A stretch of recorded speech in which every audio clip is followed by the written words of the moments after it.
Shinchev, Gillespie Shaw, your native speaking Scottish Gaelic speech coach. And wonder of wonders, it's awfully warm in Skye today. Blah.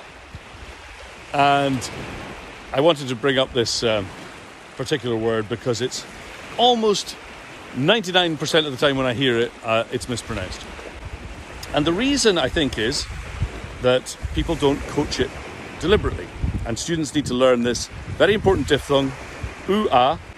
They need to learn it very deliberately. It's what I hear, erroneously, is the stressing of the second vowel. So it sounds like you're talking about a sound file. Wavasach. Or even worse, with a lengthened second vowel, and we get wavasach. Wavasach. Kind of, I don't know.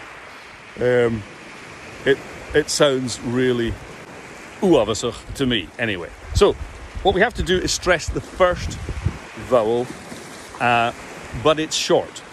So, getting this is maybe a concept that people have to really internalize. A stressed vowel is not necessarily a long vowel. So we're hitting the first one smartly and going straight up into a more open position, ah.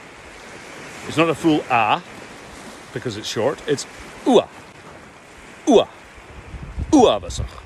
So we're hitting the first one, uavasach.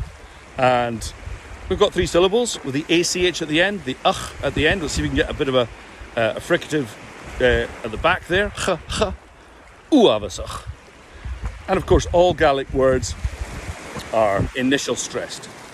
So if you can combine all that, you'll pronounce it perfectly. Uavasach ma. Awfully good.